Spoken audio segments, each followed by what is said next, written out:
Legendary friends, I am here with legendary Simon Bowden talking as legendary technology. Simon, how you doing? What have you been up to lately, my friend? I've been up to lots, Ed. I've been very busy, as you know. Uh, Lots of shenanigans, lots of naughty stuff, Always, lots of cool always. stuff. Oh, of course, always. Now, look, you're amazing. A lot of people know who you are, and if you don't, I encourage you to connect with Simon. Simon's a business coach of 30 plus years of experience. He's from my old home city, Melbourne, and he is an amazing networking leader as well. And Simon, I understand you've been working on some new legendary technology. Can you care to let the cat out of the bag on this one, Simon? Well, yeah, actually, look, to be perfectly honest, I'm really excited. About 3 days ago, I launched a new learning platform. And for those that don't know it yet, it's called Business Boom 360. And inside that platform, which is a great learning platform, there is a new course which is called Be the Boss. Ooh, be the boss. And so tell us more. So it's an online mentoring program, I guess. Tell us a bit more about what it does and how it helps us win big, Simon. Yeah, look, ideally, it all stemmed from years of being a business coach. You know, the amount of times, I think one of my first lines in it actually was, if I had $1 for every single person that's actually come up to me over the years, I'd be sitting on the beach in the south of France, sipping on a Pinot. That's But if you're not in lockdown or anything. That's if the French government lets you out. exactly. But what it is, Ed, is it's a learning platform for those that are perhaps thinking about starting a new business or have been in business for probably anywhere up to about 2 years and don't have necessarily the right foundation to build from. So by doing this course, it's 30 years in the making. And what it Incredible. is, it's got the 48 modules, and the 48 modules tackle each different avenue of your business. So we're covering all aspects of the business and putting the right foundations in place. So we've got a good platform to start with. Wow. So that's fascinating. You got me thinking actually, because as you know, I say this with pride. So what happened to me last year is I got in a bit of trouble last year in my business. Did I tell you about that, Simon? No, you didn't. Share, So, please. so I'll tell you what happened, right? And I'm out of it now, so I don't care anymore. But I'll tell you the trouble I got into, right? Bit of trouble last year. And I'd love to hear your thoughts, right, on this one. And by the way, to our viewers who've just chimed in, big hello. Make sure you leave a like, share, and comment. We've got the streaming to Facebook, LinkedIn, YouTube, and Twitter, if anyone's still using Twitter. And as well, it's also being recorded in HD. But I'll tell you what I did, Simon. I got myself I got myself into moderate hot water, not heavy hot water, but moderate hot water. So maybe 70-degree water, not 90-degree water. Still fairly warm there, Ed. Yeah, so it wasn't lethal, but it wasn't far off. And Kemmie, we're at Kemmie from YouTube. Can we wave to Kemmie Kumbi from YouTube? Great having you with us. So what happened to me was, so last year was the glorious pandemic, and what happened to me was I entered. So at the time of my business, maybe about 15% of the business was online revenue. And Michael Nagels from Facebook. Hey, Michael, he just says, is anyone still using Twitter? Yeah, if anyone's watching this on Twitter, please tell me because I'll buy you a little pony or something. Anyway, so what happened was, Simon, lockdown hit and I lost about probably 70% of my revenue instantly, right? This is last year. Yes. Went on JobKeeper, which is fine. And over the 6 to 12 months, I rebuilt my business online. Now my business is bigger than pre-lockdown. I'm loving it. It's all online. Now, I got myself into a bit of trouble. What are your thoughts on how I got into trouble and how I got myself out of it? Honest thoughts. Honest thoughts. Well, share with us how you got into trouble, though. Well, I didn't predict the pandemic, right? Yes. Point Yes. one. But one thing that snuck up on me, even though I was already into my online journey and I was growing online, which I was quite happy about, and that ended up saving me, my business was still very, very face-to-face. It was very old world. Yeah. Okay, very old world. And what happened was I lost the majority of my revenue when lockdowns hit. And then all that did was that just accelerated me in the online direction. Here I am. I won in the end. Exactly. But it was And interesting, though. Sorry, please. no, I was just going to say, look, I think we as business owners all took a bit of a hit, and when that lockdown started, and it was the ones that were able to refocus and reposition their businesses was all important. So you and I at that stage were very, very similar, because I have a number of face-to-face clients, and funnily enough, when the pandemic started, they all went online. So theoretically, I was walking 22 steps to my office instead of driving 5 kilometres to my office. So the reality is that all of a sudden the world went online, and most of that, for the people that unfortunately couldn't do that, either lost their business or their business dwindled to the point where it was hard to recover from. So to be able to, I suppose, change direction is very, very key. It's key to being successful, and I think that's where you won big. And that's perhaps one of the reasons why I've looked at online platforms as well, because I think that still is the future. As a business coach, the old way of doing coaching certainly was that I could service and help people that were within a 30-kilometre radius of where my office was. But now, I've got a client in India, I've got a client in Canada, and other people around the world, which I love, which I absolutely love. I've got clients now all over Australia as a result. So, that's the difference, and that's the difference the online world brings. It's funny you say that, because our business is now bigger than what it was pre-lockdown. Yeah. And it's now, originally a lot of my revenue was more consulting based. Now most of my revenue was online revenue. So I have all this extra. So I'm actually earning more money, but I'm not doing the intense, crazy hours that I used to. Yeah. So on that note, so how come you and I did, and honestly, I'm not just asking this to feed my own ego, albeit I'm quite insecure and I love ego feeding, but I want to ask you a serious question. Why did we survive, and why did so few other people didn't? What made us survive? What was the thinking and honesty from your end? It's the fact that we could see and predict the future. It's a lot of people were stuck with that fear of uncertainty, and a lot of people put their head in the sand. But I didn't do that. Obviously, you didn't do that. Yes, the pandemic happened, and I suppose the difference is that some of us, half of us, whatever that figure was, looked at it and just went, you know what, I have to change. Yeah. Because we weren't allowed out. So how could I change? What could I do to change my business? All right, I rang all my clients literally on the phone, had a half-hour conversation with them, and basically booked in, online sessions instead of face-to-face sessions. So really, the landscape for me didn't change except for going online. And funnily enough, Ed, just saying that though, now that we're out of lockdown, it's interesting that half of those clients still today prefer to do online. Yeah, it's funny you say that, because what's interesting is that because what's happened to us is that, and this is what I like. So just for the sake of our wonderful viewers around the world, or if you're watching the recording in the future, we're doing this interview in November of 2021. We had our big lockdown and everyone knows in Australia. Australia's had some of the biggest lockdowns in the world. We've been the most unluckiest country for lockdown lengths. Yes. Been terrible, actually. So 2020 was, of course, the original lockdown, but then we all got an aftershock lockdown in this year, right? You guys got it worse than we did, right? Yes. The bit that I found fascinating is, in the lockdown one, my business tanked and then I rebuilt it, right, in an online direction. 2021, we had a 100-day lockdown recently in Sydney. My business did not take one step backwards. What happened to me is I was growing really quickly, and what happened was I just started growing slowly for 3 months. So I did not take one step backwards, right? Yeah. And now the lockdown's over, my business is doing that again. I've got that crazy growth again. Yeah, it's good, isn't it? What are your thoughts on all that as a legendary business coach? Yeah, look, I think, well, certainly for me, I was very similar. I found that when the lockdowns happened, all of a sudden the phone just did not stop ringing. And a lot of people were in panic mode. What do I do? How do I do it? That sort of thing. So, out of all of that, I took on extra clients. So as a result, my business grew.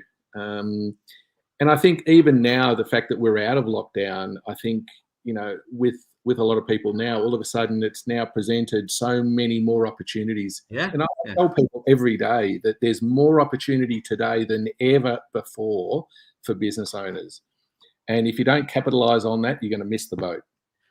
So I suppose interestingly, and this is where you and I were quite similar. You and I used to be in a way local coaches, Yeah, right?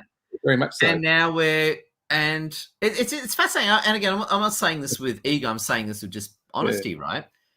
I know a lot of coaches that went out of business and just left. So I would say at least 50% of coaches just disappeared, or they jumped into crypto or something, and pretended they never coached. At least 50% of coaches disappeared. Probably 70%. I'm just saying 50%. Never to coach again. Sorry? Never to coach again. They go off to do Forex trading, or go and pan for gold in Ballarat or something, right? Go on to the next thing, right? Right.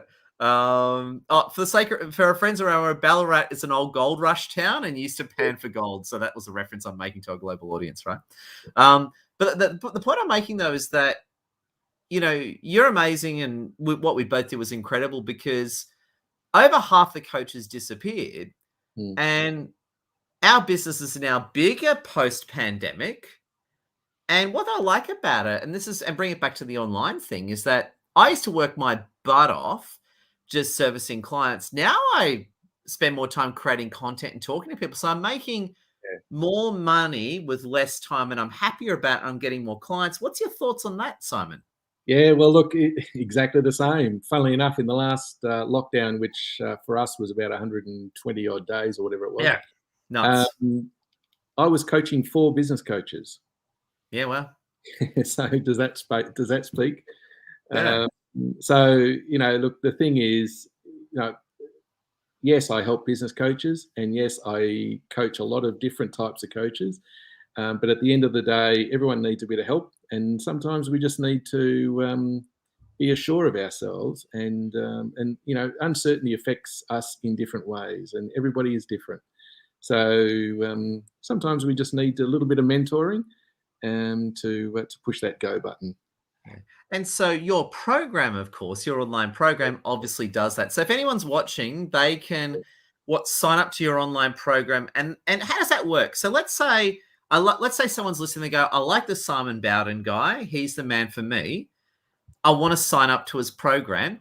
A, tell us how to sign up to your program. B, can you just tell us what it's like and what will people expect as a result of that, Simon? Yeah, look, it's firstly the address for those. It's www.businessboom360.com.au, and there's a lot of information on the site that you can have a look at. There's lots of testimonials. There's lots of information there that you can read. And there's a intro from me, which runs for about 5 minutes, and it explains exactly what it is and the way that you work through it. So basically, you sign up and you enter through the platform, and then you've got it's unlimited time. So there's no time limit between you doing the course. But what we're suggesting is that work through it fairly quickly. So it might take you a month to do the course. So just on that, so is it once I sign up, I have lifetime access to all the materials? Is that right? Pretty much, yes. Awesome. And you've also got access to me via email. Yeah. And if there's anything in particular that you're stuck with, I'm even happy to jump on a Zoom call or something like that too, if it gets you out of that unstuck position. So, which is good.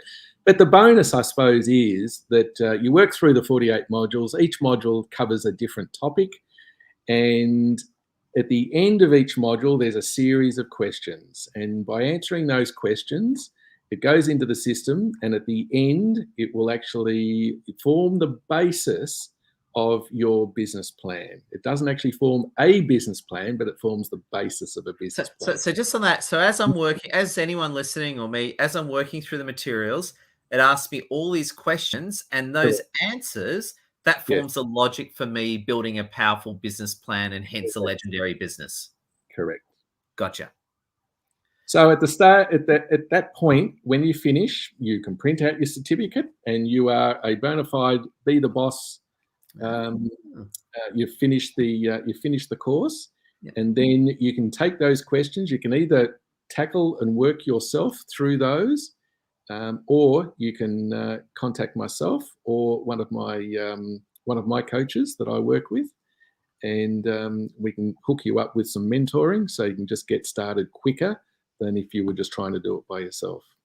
Okay. So what's an example of some of the most difficult questions that you ask? What are some of the ones that are really, I suppose, get even someone like me mincing around with discomfort?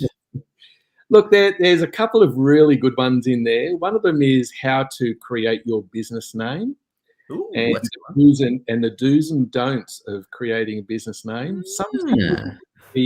Some people want to be really, they want to come up with a funny business name, let's say, or they want to spell it differently. And one of the things is that I suggest that they don't do that, is because when it gets down to the point of Google searches and things like that, people don't know how to type it in and what they're looking for. So, it's a marketing nightmare for someone that's created that sort of a name. So, over the 30 years, I've come up with many, and we've had to get in and change them. And as soon as we've changed them, the business has taken off.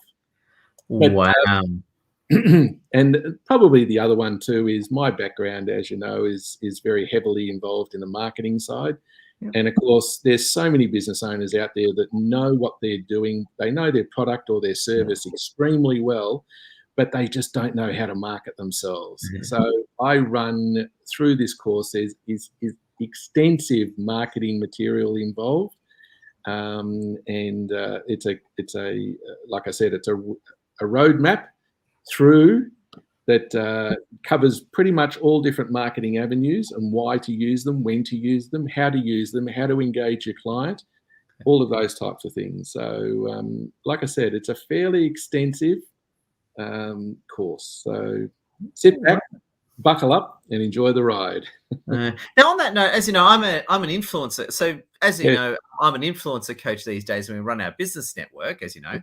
But for a while there, I used to be a marketing consultant and marketing coach. So when you say marketing, I did that for a while before I said, I'm done with this. Screw this. I'm going to go off and take selfies in front of landmarks. So that's what I'm done with this business coaching stuff. And then a year later, I met you. So a year later, I met you after I chucked out my old business and thought, good riddance. I want to become a big influencer and do crazy, weird stuff. Right? Yeah, look, that's your direction. And, you've done extremely well in that direction, Ed. And hats off to you, my friend. But look, I'm passionate about helping my clients, and I love what I do. So I'll be in this for a while, and I'll continue building my my online platform.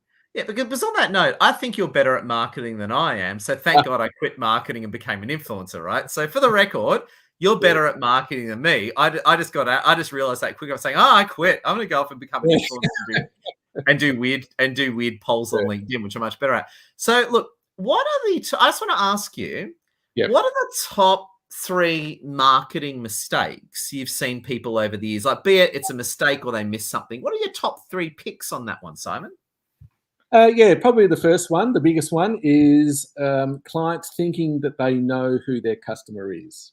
Ooh, that comes up all the time. And they'll come up with a huge strategic marketing, online or even through print, and then they'll spend thousands and thousands of dollars, and then they'll turn around and say things like, "Oh, it didn't work," because they'll blame the designer, they'll blame everybody except for themselves because they didn't do the research into understanding who their ideal client is. That's a good one. I've seen that one. What's another disaster you've seen? Marketing disaster, Simon? Consistency. Ooh, I know that one well. And consistency is something I'm very good at, isn't it, Simon? Probably too good at. It is. Consistency across all different platforms. The problem is with that, for those that don't know what I'm talking about when I say consistency, is that what they put on social media looks different to perhaps what goes through their print, what goes all across. So to get consistency across everything that they do, because otherwise the clients or the potential clients, potential customers look at it as a different business. Gotcha. I suppose that's a good thing. I'll use I guess I'll use Microsoft as an example. Like Microsoft, if you go to a Microsoft store or see their ads online, they look identical. There's no way Microsoft from a mile away, don't you? Yeah, exactly. I mean, I always use Coca-Cola as my example. Yeah. It doesn't matter in what shape or form you see the Coca-Cola logo, it is always the same. Or even down to the color red is a specific color red. Yeah. Wow. Wow. And third one, what's a third marketing disaster or oversight that you've seen in your many successful years, Simon? Putting your head in the sand and not doing, and taking up, I suppose, asking for help. Yeah. Okay. Asking for help when it comes to marketing, and then trusting in being able to roll out a marketing platform. So go on. Yeah, so interesting you say that, because I'm thinking about before, because if you look at the reasons, because again, a lot of coaches did not survive COVID, let alone grew their businesses during COVID, which we did. Yeah. And congratulations again, Simon. Yeah. I think we're the antithesis of put our head in the sands. We're complete realists, aren't we? So I suppose we're the opposite to that problem, hence why we've got bigger businesses than pre-pandemic. Is that a fair comment, Simon? Yeah, very much so. I think, for you and I, when the pandemic hit, we didn't know what was going to happen. We didn't know how long it was going to last, but we knew that we had to change direction. Yeah. And what better way to do it than straight away? But unfortunately, a lot of people put their head in the sand. They didn't know what to do. They didn't ask for help, and as a result, they failed. Now, on that note, and we see it in politics, we see it in we see it I think it's human nature, right? Yeah. But why do people because you and I don't do that, right? You and I, obviously, and hence why we're winning. But why do people I've never done that. I've never been like that. But why do people put their head in the sands? Why do people do that? Be it in politics or business or whatever, why do people go down that path? Uncertainty and mindset. They get to the point where they just don't know what to do. And as a result, they don't do anything. So it's like, I don't know what to do. I'm screwed. Yeah. I'm just going to pretend. I'm just going to read motivational books and pretend everything's okay type of thinking. Look, there's people that I know of, acquaintances that I thought that were in a very, very good financial position. They had a good business. They, nice house, nice cars, all that sort of thing. Yeah, here we go. Here we go. All of a sudden that all dried up, and all of a sudden you saw a for sale sign out the front of their home, and they weren't driving fancy cars anymore. So it's a case of people were uncertain, and uncertainty can kill. Okay. And the thing is, if you're uncertain about something, ask for help, because the help is everywhere if you know where to look. Okay. And the thing is, rather than putting your head in the sand and not thinking that it's going to go away, it's never going to go away. It's interesting you say that, because I suppose what it is, and obviously from my questioning, I've actually been, and I was thinking about before we jumped on our live, I was pondering this, because I've been wondering, why did I survive COVID, and why business-wise, why did I survive COVID? Why did you survive COVID? And why did so many people not? So I'm kind of going back saying, we won, but how did we win? I'm kind of dissecting our victory, right, so to speak, right? Yeah. And it's interesting you say that, because I think that I remember asking for help. So when I got into trouble, the first thing I did was speak to my accountant, right? There you go. Yep. I went straight to her. I went crying to my accountant, and then I went crying to my grants lady, like, oh my God, help me, Vanessa, help me. Tears running down my cheek. My mascara's all run. My hair's all like, got my rollers in it from when I'm sleeping overnight. And but what's interesting though is the grants lady I was with says, oh, don't worry, and there's this thing called JobKeeper, right? Yeah. And stuck us in JobKeeper, and I was like, oh, this is awesome, right? Like it kept us going. It's interesting. And I remember being on JobKeeper, and I literally did what the JobKeeper program was designed for. I used it in the right context. And as I did that, I just worked my butt off on building my online business. And I suppose you're right. If I didn't ask for help, I'd be dead right now. It's the fact that I went crying to my accountant and my grants lady that I was able to get away with it. Is that a fair interpretation of what I'm saying. Yeah, no, absolutely. And I think for everyone, doesn't matter. It's not a place to be proud and sit back and go, "Oh, I've got this," because the thing is, if you don't ask for help, how do you know? It's that whole story of you don't know what you don't know. So, that's why I've got, strategic people around me at all times, because, I'm not an expert in everything. So I go to the expert if I need something. So I'm always on the phone to people around me, always, even with my clients, because, I'm not an HR expert. I've got Sheena Kane. I've been using Sheena Kane for many years. Yeah. I've got strategic partners in just about everywhere. Tremaine Murphy and myself touch base all the time.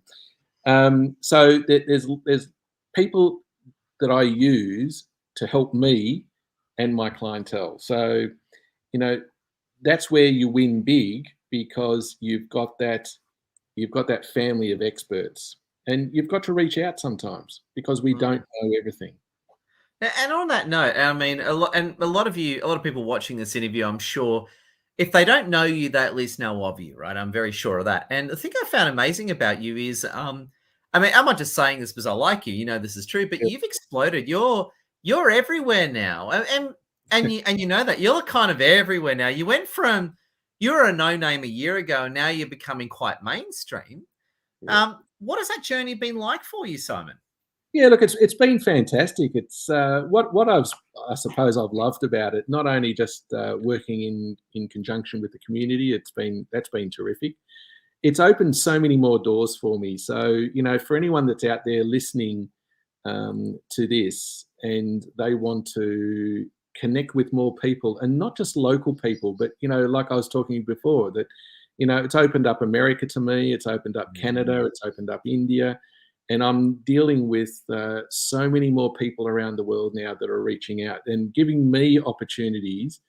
My inbox now in LinkedIn is just full of, "Hey, we want to interview you. We want to come onto our podcast," or, all of these sorts of things. We would love you to talk to our community, and all of these types of things, which offer then great opportunity. I was talking to Paul Adler earlier today in America, and he's like, "Well, that your course, I've signed up to the course, so I want to promote it in my community here in America," which is awesome. So, that sort of thing wouldn't have happened 12 months ago. So if anyone's out there, contact this man, Ed, because he is my legendary hero, because he's the one that got me started. And I'm always very, very appreciative, as you know, Ed, of the journey that I've undertaken under your wing. So I'm very appreciative. Oh, it's an honor, Simon. And also to Kemmie out of Kumbi on YouTube says, and we love you, Kemmie. A big wave to Kemmie. Kemmie's been watching this whole interview. Great topic. I always get help from people who know more about businesses. And we love you, Kemmie.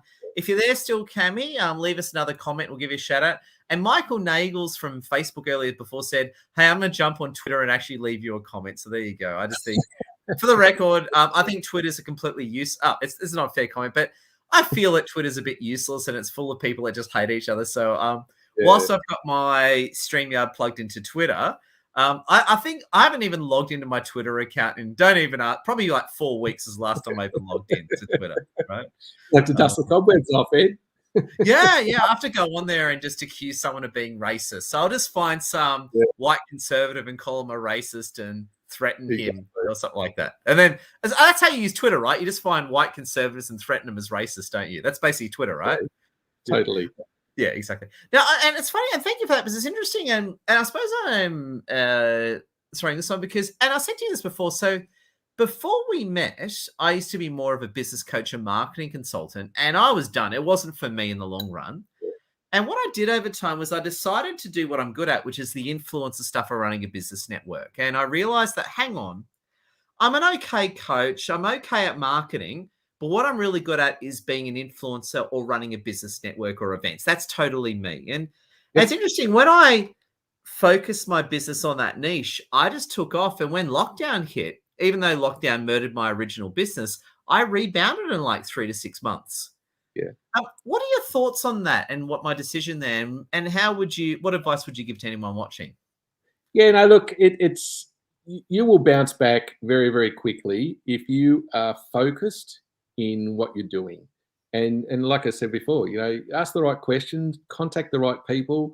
For the people out there that are wanting to leverage LinkedIn more in regards to their business, you're the perfect person to reach out for, because you've got so many tricks that you can use. And it's that whole thing: if you don't know what you don't know. So yes, it's taken me 12 months to get where I am, but 12 months to be an overnight success, Ed.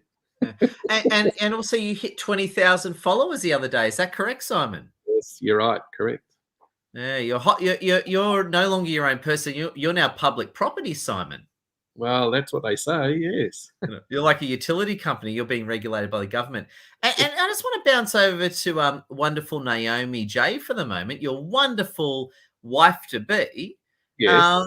Tell us a little bit about Naomi while we've and for those around the world, Naomi Jaramjuk is Simon's wonderful fiance. Tell us a bit about Naomi and what you guys are working on together and all that, Simon.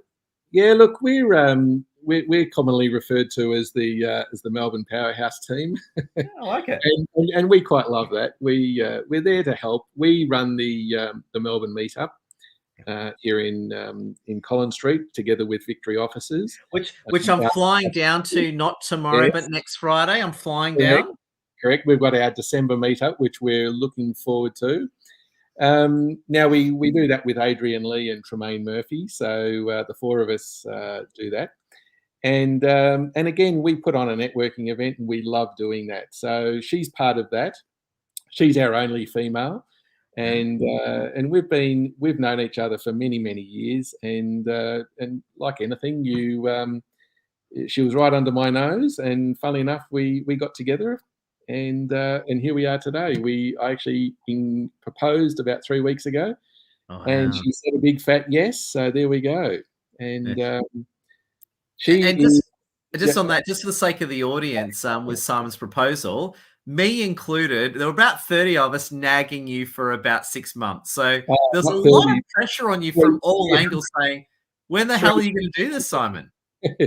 I think I received, I'm not joking when I say this, I think I received in excess of 200 messages on my phone, saying congratulations. But the first comment in the first line was, "About bloody time." Yeah. So I suppose you did overbake it a bit, but at least you took it out of the oven. That's what matters. Oh, well, there you go. Yes.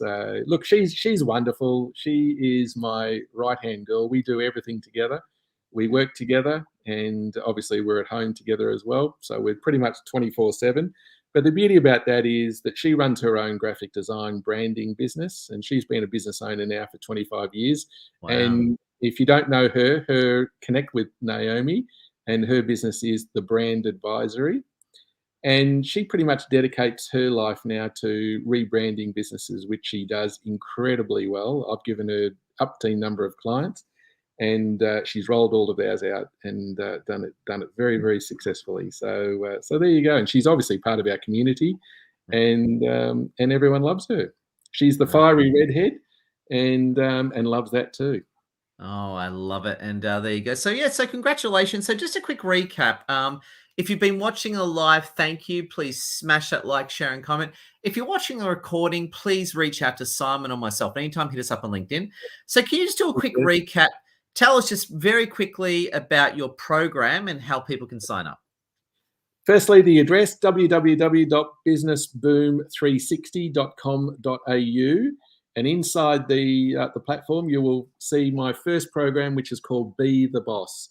Be the Boss is ideally for business owners that are thinking of starting a business for the very first time, or someone that's been in business for anywhere up to about 2 years, but need to relook at the foundations for future success. There's 48 modules. It'll take you about a month to get through it, if not a little bit longer. But the beauty about it, as you work through the 48 modules, there is questions at each module stage. And by answering those questions, there's about 20 questions at each module. That'll form the basis of your business plan once you finish the course. So there you go, Ed. That's it. We love it. Kemmie out of Kumbi on YouTube says, great talking. And just at the moment, Kemmie, I think, has watched the whole live.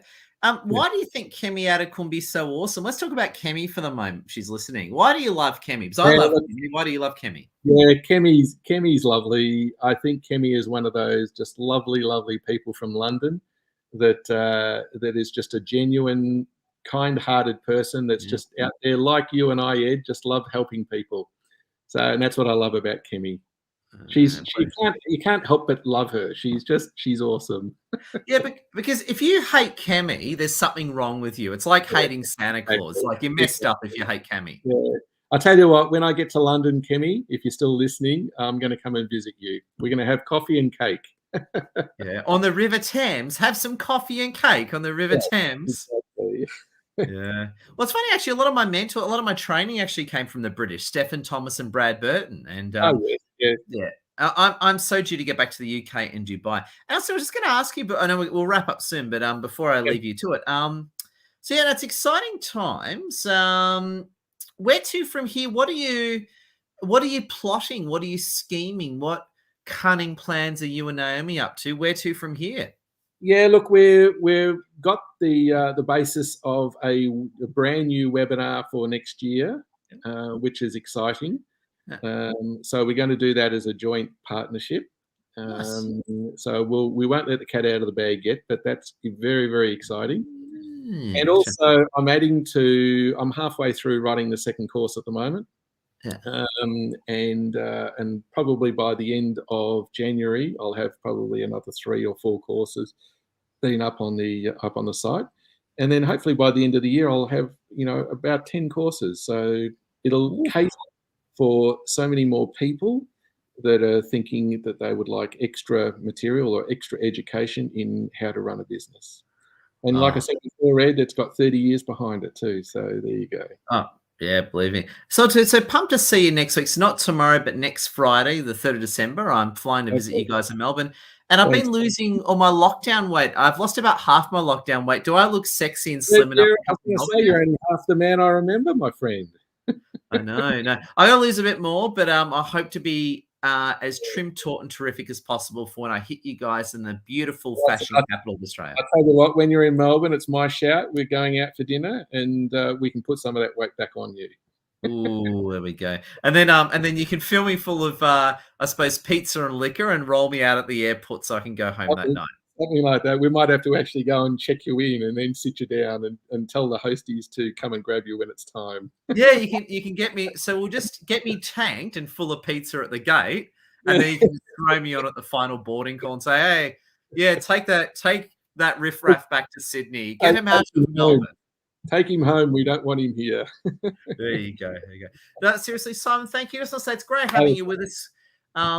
Kemmie and everyone watching, thank you. And by the way, chances are, if you are watching the recording of this, which you probably are, please connect with myself and Simon on LinkedIn. And Simon, just before we finish, I just want to say a big thank you on behalf of all of us. And I want to give you the final closing thought. Can you leave us with a closing thought? And we'll finish on that. Yeah, look, when it ever comes to running a business is not easy. It is actually hard running a business. So if there's anything that you don't know, don't understand, please reach out. I'm even happy to answer any questions that you may have. Hit me up for an email, text message, on LinkedIn, whatever the case is. I'm always happy to help, Ed. Simon, we love you. Simon, bye. Bye, everyone. Love your work all.